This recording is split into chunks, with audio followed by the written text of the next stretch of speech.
आर्थिक मंदी है, उसकी नौकरी में, उसके कारोबार में, और उसके बच्चों में, उसके खेतों में, उसके जानवरों में, हर जगह पे आर्थिक मंदी छाई हुई है और गुजारे से चल रहा प्रोग्राम उसका।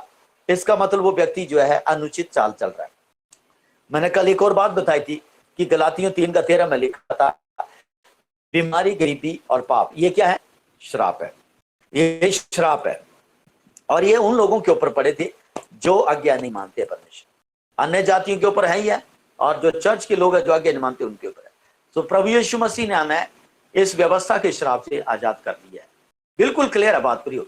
आप देखो, जब से आप प्रभु में आए हैं, आप लोग जब से आप प्रभु में आए, जब से सच्चाई को जाना, और तब से लेके अब तक अपने जीवन को देखा, आप जो आज्ञा मान रहे हैं, आप जो परमेश्वर के वचनों को पूरा कर रहे हैं अपने जीवनों से, रोज आप प्रभु के चरणों में, संगतियों में बैठते हैं, प्रार्थना वचन संगति में अपने आप को बढ़ा रहे हैं, कितना ज्यादा आपके अंदर जो बदलाव है।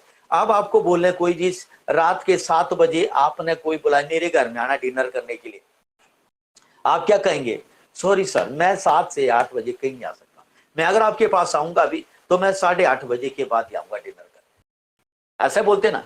हाँ, अगर मैं, आप चाहते हैं कि मैं आपके पास आऊं इस टाइम में, तो मैं आपके पास 6 बजे आ सकता हूं और 6 से 7 मैं आपके साथ बैठ सकता हूं, 6:45 तक, और उसके बाद मैं आपसे विनती करूंगा कि मुझे आप अपने कमरे में, अपने घर में एक जगह दे दिया अलग से, ताकि मैं प्रार्थना में बैठूं।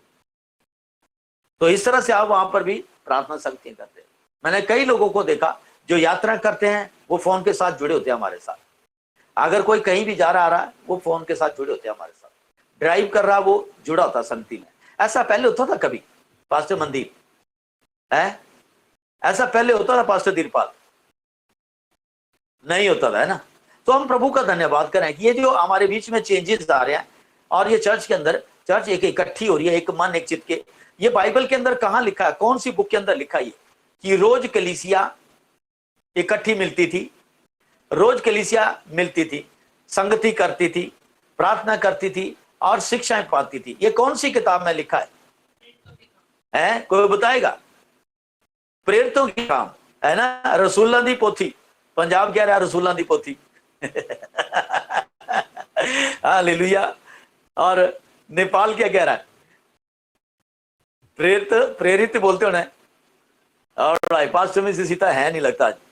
प्रेरितों के काम, ऑलराइट, प्रेरितों के काम 2 अध्याय, उसकी 38-39 वहां पे लिखा है 42 तक कि कलीसिया रोज मिलती थी। तो अब ये CFT चर्च जो है प्रियो, और इसके साथ अन्य और भी कलीसिया होंगी जिनको हम जानते नहीं है, परमेश्वर तैयार कर रहे हैं उस सेना को, वे सब के सब जो है इन दिनों में मिल रहे हैं, प्रार्थना कर रहे हैं सुबह शाम, शिक्षाएं पा रहे हैं सुबह शाम। इतना आसान कर दिया, हमें पता नहीं था। हमारे घर में फोन था, बैठे रहते थे फोन के, लड़ते रहते थे फोन के लिए, और अब देखिए हमें फोन का सही इस्तेमाल करना आ गया ना। आमीन। पहले रिचार्ज के लिए लड़ते रहते, लेकिन अब जो है हम जो है प्रभु के राज्य के लिए बीज रहे हैं। उसमें अच्छा सा है, एक डाटा पैक डाल रहे हैं और प्रभु के राज्य के लिए हम बीज रहे हैं और संगतियां कर रहे हैं। प्रभु का धन्यवाद। बहुत सारी बातों में चेंज हो गया प्रियो। आप लोग पहले डोनेशन जो है अपने दशमांश भेंट जो थे, आप बहुत कम है जो आप ट्रांसफर करते थे, सिर्फ बैंक में पैसे डालने और बैंक से पैसे निकालने, और कहीं पेमेंट देनी है किसी को तभी जाकर के ऐसा करते, अदरवाइज ऐसा नहीं करते। अब देखिए सारी कलीसिया, मैक्सिमम सारी जो CFT चर्च है अपनी इंडिया के अंदर ही नहीं बाहर भी, सारी अपनी जो डोनेशंस है और अपनी जो ऑफरिंग्स है, अपनी जो भेंट है, अपने दान है और दशमांश है, वो परमेश्वर के भवन में ऑनलाइन ट्रांसफर कर रहे हैं। तो मतलब सब चीजें कितनी परमेश्वर तेजी से चेंजेस ला रहे हैं हमारे बीच में। प्रभु का धन्यवाद इन सब बातों में। तो मैं आज आपको सिखा रहा हूं प्रियो, ये जो अपडेट्स हमारे बीच में आए हैं, ये परमेश्वर की ओर से आए हैं। हालेलुया। और जब तक प्रभु चाहेंगे ये सभा चलती रहेगी। चलिए, आर्थिक मंदी के बारे में आपको शिक्षा दे रहा हूं। मैंने आपको सिखाया था गलातियों 3:13 में, वहां लिखा है बीमारी, गरीबी, पाप ये श्राप है, और प्रभु यीशु मसीह ने इससे हमें छुटकारा दे दिया है। तो मैं उम्मीद करता हूं इस आयत को आपने समझ लिया। हाथ उठाइए मेरे सामने अगर कोई समझ गया इस आयत के बारे में, गलातियों 3:13 में। Very good, alright. नेक्स्ट है, मैंने आपको बताई थी 3 बातें बताई थी आपको, 3 चीजें कि 10वां हिस्सा भेंट, दान और स्मरण की भेंट है। ये परमेश्वर के वचन के अंदर जो है ये हमारे बारे में, हमारे लिए क्या लिखा है इसके बारे में। तो हमने मलाकी 3:10-12 पढ़ा था। वहां पर हमने 3-4 आयतें पढ़ी थी इकट्ठी, उनके अंदर हमने अलग अलग विषय के ऊपर देखा था कि ये जो 10वां हिस्सा भेंट दान है, ये परमेश्वर की आज्ञा है। बोलिए, ये परमेश्वर की आज्ञा है। दूसरा हमने सीखा कि 10वां हिस्सा दान भेंट जो है, स्मरण की भेंट है, ये क्या है? परमेश्वर की वाचा है। ऑलराइट, ये वाचा है। वाचा होती है परमेश्वर ने सौगंध खाई है, कसम खाई है, तभी तो कहा ऐसा करके मुझे परखो कि मैं तुम्हारे लिए आशीषों के परम पार। तीसरा है, ये एक आदेश है, कमांड है, कि ये अनुमति है कि आपको करना ही है, आपको करना ही है। अगर एक एम्प्लॉय जो है कहीं स्कूल में जाता है या किसी ऑफिस में जाता है, किसी इंस्टीट्यूशन में जाता है, अगर वो एम्प्लॉय जो है अपने काम के, अपने टाइम के प्रति ईमानदार नहीं है, वो उसको 9 बजे का उसकी अटेंडेंस लेगा, उसकी लिस्ट लगाएगा, तो उसमें आधा घंटा काट देगा, यानी कि 15 दिन की सैलरी उड़ गई उसकी। 15 दिन की सैलरी उड़ा देगा, आधे घंटे की, या जो भी कैलकुलेशन होती है उसकी। तो जो एम्प्लॉय जो काम कर रहा है वो ये नहीं कह सकता कि आपने तो मेरे साथ वायदा किया कि आप पूरी महीने के देंगे। उसने कहा था मैंने किया, लेकिन आप जो टाइम के प्रति पंक्चुअल नहीं है। तो इसीलिए, क्योंकि उसको मानना है टाइम, उसको मानना है। अगर 9 बजे टाइम है, उसे 8:45 बजे ऑफिस में होना चाहिए। अब 8:45 बजे ऑफिस में होने के लिए उसको 8 बजे घर से चलना पड़ेगा, और उसी हिसाब से जो है रोड डिस्टेंस मापा जाता है, ताकि वो 8:45 बजे पहुंच सके। हालेलुया। सो प्रियो, ये आदेश है जो इसको माना। कई चर्च के मेंबर जो है इन चीजों को जो है पता क्या ले रहे हैं, ऐसे हल्के, क्योंकि झूठी शिक्षा आ गई, फर्जी अगुए आ गए। उन्होंने क्या करा, मिशनों के साथ जुड़ करके उनको सपोर्ट में सैलरी मिल रही है, और सैलरी के नाम से सपोर्ट कहते हैं उसे, और उसके साथ साथ वो जो उन्हें कोई मतलब नहीं है, वो चर्च में सिखा ही नहीं सकते 10वें हिस्से के बारे में, वो चर्च में सिखा ही नहीं सकते पवित्र जीवन शैली के बारे में, चर्च में सिखा ही नहीं सकते विश्वास के जीवन शैली के बारे में। और इसीलिए वहां पर जो है कंफ्यूजन ही कंफ्यूजन। आपको पता है, अभी एक बच्चे ने हमारे ने प्रार्थना की, एक मनुष्य ने प्रेयर की कि विश्वास एक ही बारी है। यूदा की पत्री में लिखा है कि ये विश्वास जो है एक ही बारी है जो तुम्हें सौंपा गया है, इसके लिए पूरा पूरा यत्न करो। अगर कोई विश्वास खो देता ना, तो फिर वो खो गया प्रियो, ये ध्यान रखना।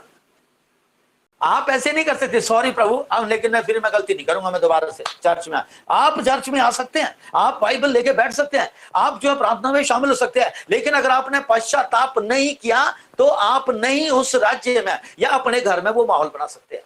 नहीं बना सकता वो व्यक्ति। सॉरी करने से आप फिर से परमेश्वर की संतान नहीं बनती है, पश्चाताप करने से होता है।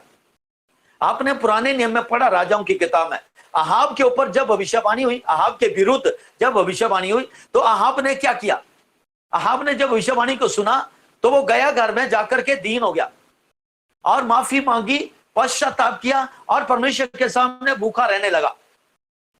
प्रियो, यही अहाब राजा, उस दुष्ट इजेबेल रानी का हस्बैंड, जब उसने मन को फिरा लिया तो यही व्यक्ति जो दुष्टता करता था, परमेश्वर ने उसके ऊपर से जजमेंट हटा दी।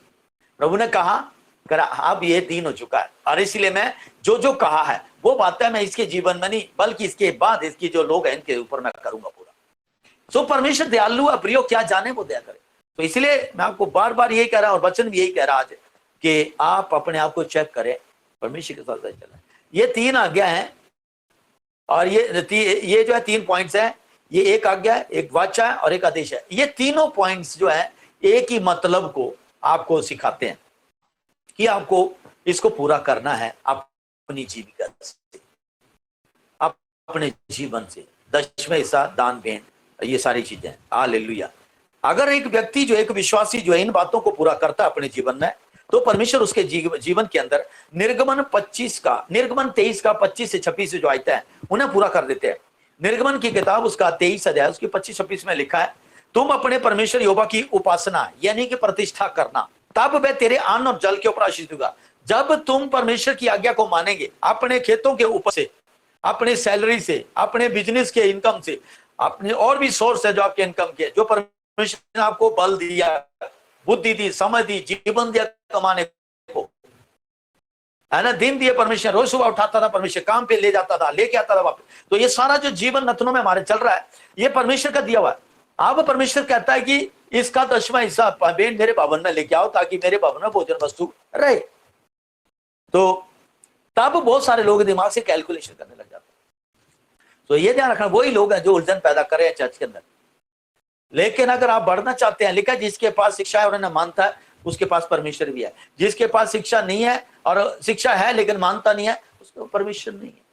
चाहे वो CFT चर्च का मेंबर ही है, 500 दिनों से मेरे साथ चल रहा है, अगर उसके पास 10वीं से भेंट दान की शिक्षा दी गई है लेकिन उसे नहीं मान रहा है, उसके पास परमेश्वर नहीं है। ये पास्टर करतार नहीं कह रहा है, यूहन्ना की किताब या यूहन्ना की पत्री 3 अध्याय 9 आयत उसकी। हालेलुया। सो चर्च अपने आप को चेक कर लीजिए, अगर आपको शिक्षा दी है लेकिन आप नहीं मान रहे हैं, हु इज रिस्पॉन्सिबल? कौन है जिम्मेवार? है ना, कौन है जिम्मेवार?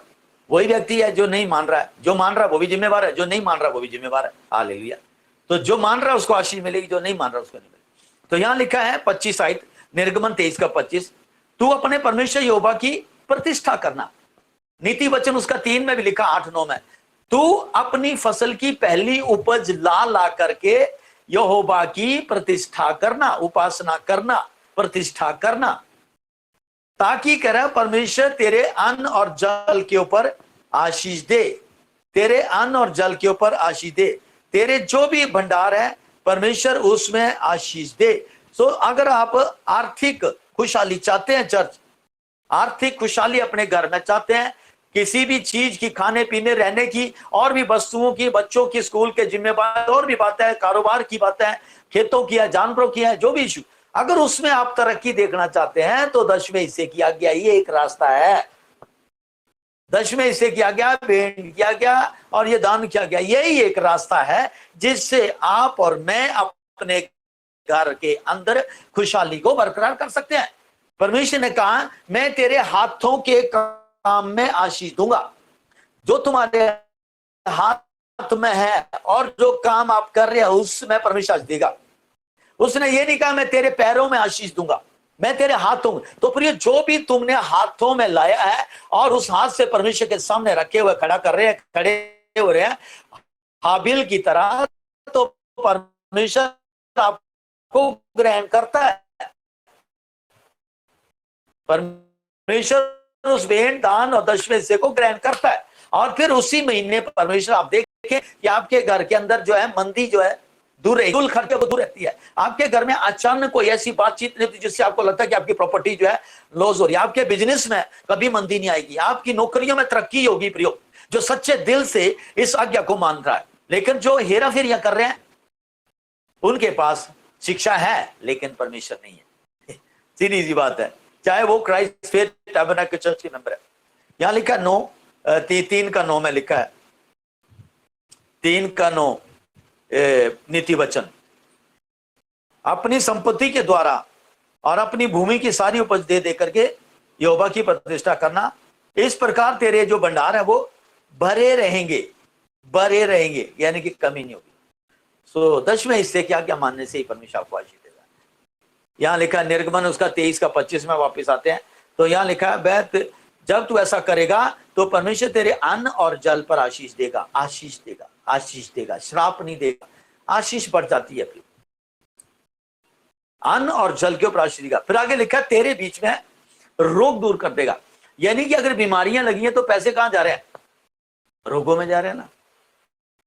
और कोई भी जो नौकरी करता है, कोई भी इनकम कमा रहा है, वो ये नहीं कहता मैं इतने पैसे अपनी बीमारियों के लिए रखता हूं, मैं कि क्या पता मैं बीमार भी होना मैंने। प्रियो, इंश्योरेंस कंपनी उन्होंने बहुत दिमाग खराब कर दिया लोगों का। आज इंश्योरेंस वाले क्या कहते हैं, का क्या जाने कल क्या हो जाएगा, परसों क्या हो जाएगा, घटना दुर्घटना, ये कोविड का नाम लेकर के लोगों को डरा करके इंश्योरेंस करवा रहे हैं। ऐसे लोगों को नमस्ते बोलो। अगर आपके पास कोई ऐसा इंश्योरेंस करवाने का है तरीका कि ठीक है जी, आपकी गाड़ी, आपका घर है, अगर आपकी गाड़ी को इंश्योर करवाना चाहते हैं तो आप करवा सकते हैं जी, क्योंकि गाड़ी चलती है और कोई भी आपसे नहीं लगेगी, किसी और से लग सकती है, इंश्योर्ड है वो।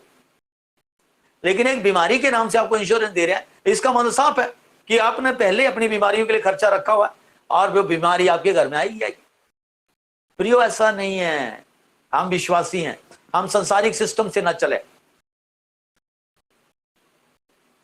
हालेलुया। यहां लिखा मैं तेरे बीच में से रोग दूर करेगा। जब रोग नहीं आएगा तो जो पैसा हमारा है इस महीने का वो बचत है, वो आशीष है। मैं तेरे अन्न और जल के ऊपर आशीष दूंगा। फिर आगे लिखा, तेरे देश में ना तो किसी का गर्भ गिरेगा, ना कोई बांझ होगी। ध्यान रखना, जब गर्भ गिरता है तो वहां पर उस स्त्री को हॉस्पिटल के चक्कर काटने पड़ते हैं, और वहां पर जाकर के वहां पर ट्रीटमेंट करवानी पड़ती है, और उसके बाद जो भी खर्चा होता है सारा, कितने दिन की ट्रीटमेंट है, वो सारा खर्चा अनचाहे खर्चे। तो ये श्राप है, जो जिसका गर्भ गिरता है श्राप है ये,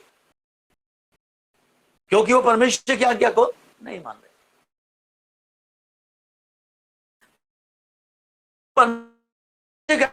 मैं उसे रोके रखूंगा। आज ही बात तो कई जगहों पे कॉमन हो गई है, कई जगह पे कॉमन हो गई है। कई लोगों ने आज्ञा मानो दशमें से भी। आज मैं किसी से बात कर रहा था, यहां पर हमारे बीच में भी जुड़ते हैं कभी कभी वो, मैं आप अपने रोने लगे ऐसे कि मेरे को ऐसा किसी ने इतना ले लिया, उसने ले लिया। मैं क्या, अभी जो भी आपके पास है, क्या आप दशमें लाते हैं प्रभु के भवन में? चुप हो गया। कह रहे जी मैं तो देता हूं, सेवा तो बहुत करता हूं। मैं क्या, मैं वो बात नहीं कर रहा सेवा की, आप परमेश्वर के इस आज्ञा को मान रहे हैं? चुप हो गया। फिर मैंने कहा, मानिए आपको आशीष मिलेगी, आगे के लिए द्वार जो खुल जाएंगे। आप जो पीछे नुकसान हो गया वो नहीं, आपको मैं नहीं कहता कि आपको घबराया जाएगा, लेकिन आगे के रास्ते आपके खुल जाएंगे अच्छे से। बाइबल में लिखा है कि इस आज्ञा को मानो तो मैं तुम्हें आशीष दूंगा। ये नहीं लिखा इसको मानो तो मैं पिछले की भी आशीष तुम्हें दे दूंगा। ऐसा नहीं लिखा। पिछली आपकी गलतियों से हुआ, अब आप उन गलतियों को रोकना चाहते हैं, आगे के लिए आशीष के द्वार खोल दीजिए। हालेलुया। तो इसलिए जब मैं समझाया, फिर बाद में पता है क्या उसने, कह रहे ये तो जी सबके लिए लिखा है। मैं क्या, मैं नहीं बात पूछ रहा हूं आपसे किसके लिए लिखा है किसके लिए, मैं पादरी हूं। मैं क्या, और मैं आपको यही सिखा रहा हूं, क्योंकि आप मेरे साथ कभी कभी संगतियां करते हैं, तो मैं आपको बता रहा हूं ये बात कि आज्ञा परमेश्वर के वचन की मानिए, आपको आशीष मिलेगी। हाले प्रियो, ऐसे स्ट्रेट फॉरवर्ड एक चर्च के मेंबर से जो अभी दो चार हफ्ते से जुड़ रहा आपके बीच में, कोई पादरी नहीं बोल सकता, सिवाय जो आदमी सही चाल चल रहा ना, जो सही जेन्युइन अगुआ है ना, वही बोल सकता है, ये बात है। लेकिन जो भी फर्जी और दूसरे ना, हाँ जी हाँ जी मान जी, बाद में पता क्या करते हैं, पास्टर जी हमारी चर्च में आना आपने। मैंने जी क्यों आना? हमारी चर्च में कोई भी दशमें हिस्सा नहीं देता है, आप ना शिक्षा देना वहां पे। तो फिर मैं देखता हूँ उस पास्टर की तरफ, आप क्या कर रहे हैं वहां पादरी बन करके। हालेलुया। लेखा देंगे परमेश्वर को, न्याय देंगे परमेश्वर, न्याय करके तो पता चलेगा। प्रियो मत करो ऐसा, कानों की खुजली के तेरे मिल जाने आपको। लेकिन अगर सुधरना चाहते हैं और बदलना चाहते हैं और लाइफ में चेंजेस लाना चाहते हैं, तो क्राइस्ट फेथ टैबरनेकल चर्च आपके लिए दी बेस्ट प्लेस है। हालेलुया। ताली बजा दीजिए। हालेलुया। प्रभु की महिमा के लिए, पास्टर करतार के लिए नहीं, हालेलुया, प्रभु की महिमा के लिए, कि हम सच में सही जगह पर है। बेशक हमें रोज डांट पिटती है कई दफा। हालेलुया। पास्टर मनदीप हंस रही है। कौन कौन छुपाए आपने? कैमरा को वाला उनको भी देखता हूं मैं। तेरे देश में ना कोई बांझ होगी। नेक्स्ट है, तेरे देश में ना कोई बांझ होगी। प्रियो, आज देखा आपने कितनी स्त्रियां जो है चर्च के अंदर भी बांझ है। कारण दशमें की आज्ञा नहीं मान रहे, वचनों पे सीधी चाल नहीं चल रहे, और प्रभु की आज्ञा नहीं मान रहे, वचनों की शिक्षा जो दी जा रही है उसको मान रहे। अब एक व्यक्ति बांझ हो गया, लेकिन अंदर से इच्छा करती है बच्चा चाहिए चाहिए चाहिए, हमें बच्चे क्या। किसी ने कहा जी पीजीआई में जी एक इलाज चल रहा है, पहुंच गए उधर, इलाज चल रहा जी, करवाते हैं इलाज, वहां मुफ्त में होना है। फिर कहीं ना ट्रेन गई, पैसे चले गए ना वापस। फिर इधर आपके घर के अभी बिल्डिंग बना रही थी, पंडी पड़ गई जी, फलाना खर्चा हो गया, अभी बिल्डिंग पर, तो दूसरे ने कहा उधर तो कुछ नहीं, इधर ये इसकी गोलियां खा लो, इसका ये कर लो। बाइबल में आज्ञा मानो तो ये बांझपन भी आपका छुटकारा पा जाएगा। आमीन। जिसके पास मेरी शिक्षा है, बाइबल कहती है, और उन्हें मानता है, उसके पास सेनाओं का यहोवा हमारे संग संग है। याकूब का परमेश्वर हमारा ऊंचा गढ़ है। लेकिन जिसके पास शिक्षा है लेकिन वो नहीं मानता है, तो वो डाली जो मुझ में है, जो फल नहीं फलती है, परमेश्वर क्या करते हैं, उस डाली को काट दी जाती है। मैं दाखलता हूं, तुम डाली हो, मुझ में बने रहो। यीशु कहते हैं, मैं दाखलता हूं, तुम डाली हो, मुझ में बने रहो। लेकिन कहते जो डाली मुझ में बनी है वह फल फलती है, कोई फलेगी 30 गुना, कोई फलेगी 60, हालेलुया, तो कोई फलेगी 100। ये परमेश्वर का वायदा। चर्च समझो पवित्र आत्मा क्या कह रहा आपको आज। तेरे देश में ना तो किसी का गर्भ गिरेगा ना कोई बांझ होगी, और मैं तेरी आयु में पूरी करूंगा। परमेश्वर लंबी उम्र का वायदा। ये आशीष है प्रियो आज्ञा मानने में। जब कोई विश्वासी इन कदमों को अपने जीवन में लेता है तो परमेश्वर क्या करता है? परमेश्वर उसके जीवन में, उस विश्वासी के जीवन से, उसके कारोबार से, उसके नौकरी से, उसके खेतों से, उसके जानवरों के ऊपर, उसके बच्चों के ऊपर से दुष्ट को जो नाश करता है रोक के रखता है। दुष्ट को जो घात करता है उसे रोक के रखता है। दुष्ट को जो चोरियां करता है उसको रोक के रखता है। दुष्ट को जो क्लेश करता है उसे रोक के रखता है। हालेलुया। सो अगर आप दशमें से भेंट दान की आज्ञा मानेंगे, आपके घर के अंदर आपके साथ जो भी जुड़ा है, परमेश्वर दुष्ट को अंदर नहीं आने देगा।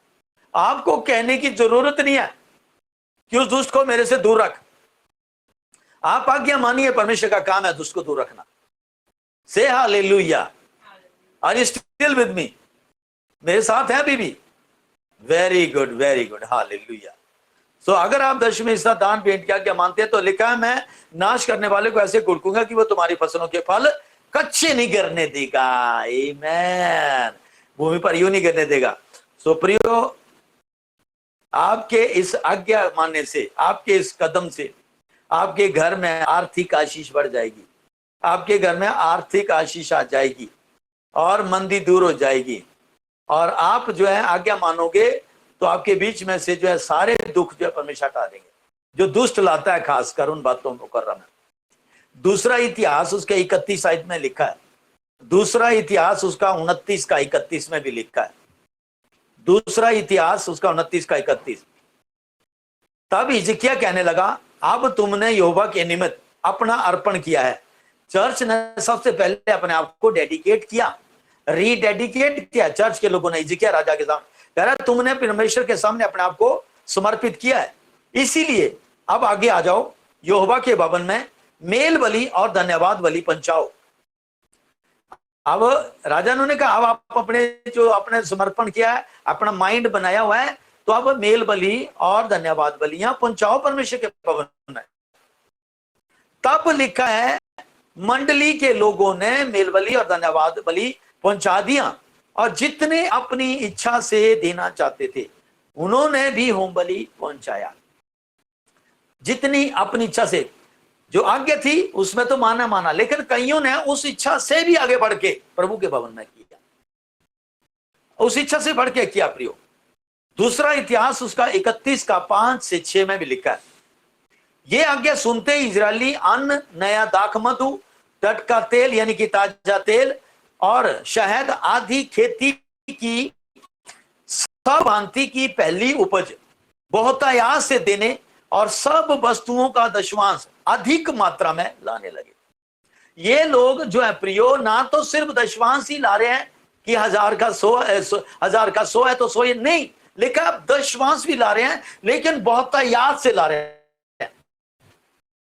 उन्होंने भेंट तो अलग की, उन्होंने दशमांश में ही ऐड कर दिया कि हमारा ये हो सकता है 15 है, 20 है, या हमारा इतना, लेकिन परमेश्वर ने दशवें से क्या कह दी, उन्होंने अपने दशमांश में भी ऐड करके दिया। उन्होंने कहा इसमें भेंट नहीं है, ये 10% ही है। हालेलुया। ये विश्वास है प्रियो। कई लोगों ने प्रियो हमारे चर्च के अंदर, जब उनको पहली सैलरी मिली, उन्होंने पहली सैलरी परमेश्वर के सामने अर्पित कर दी। ये क्या उनका दशमांश अलग है, लेकिन उन्होंने सारे को दशमांश कह दिया। परमेश्वर को प्रसन्न करने के तरीके हैं, मन सही रखें, देते समय, लाते समय मन सही रखें, सबसे बड़ी बात है। जब ला रहे हैं भेंट दान और दशमांश तो मन भी सही रखे लाना है, ये ध्यान रखना, तभी परमेश्वर आपकी भेंट को ग्रहण करेगा। लिखा, लोग अपनी फसल का और अपने खेतों का, अपने जानवरों का, अपने कारोबार का, सबका 10वां हिस्सा और भेंट है बढ़ करके लाने लगे। मैंने पढ़ा दूसरा इतिहास 31 का 5 और अब 6 पढ़ रहा हूं। और जो इजरायली और यहूदी यहूदा के नगरों में रहते थे, वह भी अपने जानवरों का दशमांश, देखा, अपने अपने जानवरों का दशमांश, अपने अपने कारोबार का दशमांश, खेतों का दशमांश, जो भी उनसे इनकम होती थी उसका 10वां। तो प्रियो, ये आज्ञा आशीष पाने के लिए दी गई है चर्च को। क्या परमेश्वर भूखा है किसी चीज का? नहीं प्रियो, परमेश्वर ने कहा मैं तुम्हें अपरंपार आशीष दूंगा। मेरी इंग्लिश की बाइबल में ऐसा लिखा है, मैं इतनी बरकत दूंगा कि तुम्हारे पास उन चीजों को रखने की जगह भी नहीं बचेगी, इतनी मैं बरकत दूंगा। हालेलुया। परमेश्वर देते हैं। जो आज्ञा मान रहे आपके बीच में, आप देख रहे हैं उनके जीवनों को। हालेलुया। मैं ये नहीं कहता उनके बीच में जरूरतें आती हैं तो सारी जरूरतें एकदम से पूरी जाती हैं। जो धर्मी लोग हैं, जो आज्ञा कर, परमेश्वर उनके लिए उपाय कर देते हैं। अभी जरूरत आई है और सोचते हैं, परमेश्वर उपाय कर देते हैं। लिखा मैं समय से मैं बरसाऊंगा। तो लिखा वो जानवरों का दशवांश, उन पवित्र वस्तुओं का दशवांश जो उनके परमेश्वर यहोवा के निमित्त पवित्र की गई थी, लाकर ढेर के ढेर रखने लगे। ये है दिल, और यही दिल में का मांगता हूं परमेश्वर से कि मेरे लोगों को मेरे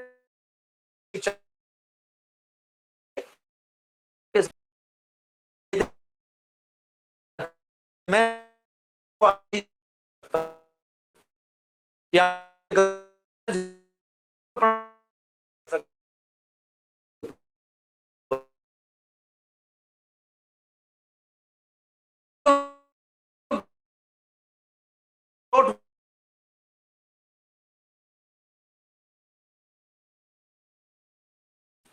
ताकत से भी बढ़ के, जो उनकी ताकत से भी बढ़ के परमेश्वर की बंदी है। हालेलुया। काश ये दिन फिर से लौट आएगा 30 में, जिससे तू लोगों के घरों में आशीष हो। उसने ये कहा कि ये इसलिए है ताकि तुम्हारे घरों में आशीष आए। हालेलुया। और लास्ट है उसकी दूसरा इतिहास, उसका 31 का 21, कि जब उन्होंने 10वां हिस्सा लाया। दूसरा इतिहास 31 का 21, जब चर्च ने 10वां हिस्सा लाया, देने शुरू किया, तो परमेश्वर ने उन्हें खुशहाल कर दिया। ये है जो मलाकी 3 का 13 में लिखा है, 12 में। जब 10वां हिस्सा भेंट दान की आज्ञा मानी, परमेश्वर ने उन्हें खुशहाल कर दिया। प्रभु ने उन्हें खुशहाल कर दिया। हालेलुया। तो प्रियो, 10वां हिस्सा यह जो आपको आर्थिक खुशहाली देगा। ये ध्यान रखना। तुम बाइबल पढ़ते हो, अपने विश्वास को बढ़ाएंगे, संगतियां कर रहे हैं, आप आत्मिक जीवन में बढ़ोगे। लेकिन यदि आप खुशहाली चाहिए आपको, तो 10वें हिस्से भेंट दान किया गया, इसी से आपको खुशहाली। तो मैंने आपको ऊपर बता दिया 10वें हिस्सा क्या मतलब है। 10वें हिस्सा बादशाह है, 10वें हिस्सा आज्ञा है, 10वें हिस्सा आदेश है परमेश्वर का, जो एक हर एक विश्वासी को इसको फॉलो करनी है। मैं आपको यहीं पर रोकता हूं 10वें हिस्से की शिक्षा के बारे में, और मैं उम्मीद करता हूं कि आपने आशीष पाई है इसके बारे में। हालेलुया। चलिए हम दुआ करते हैं। आमीन।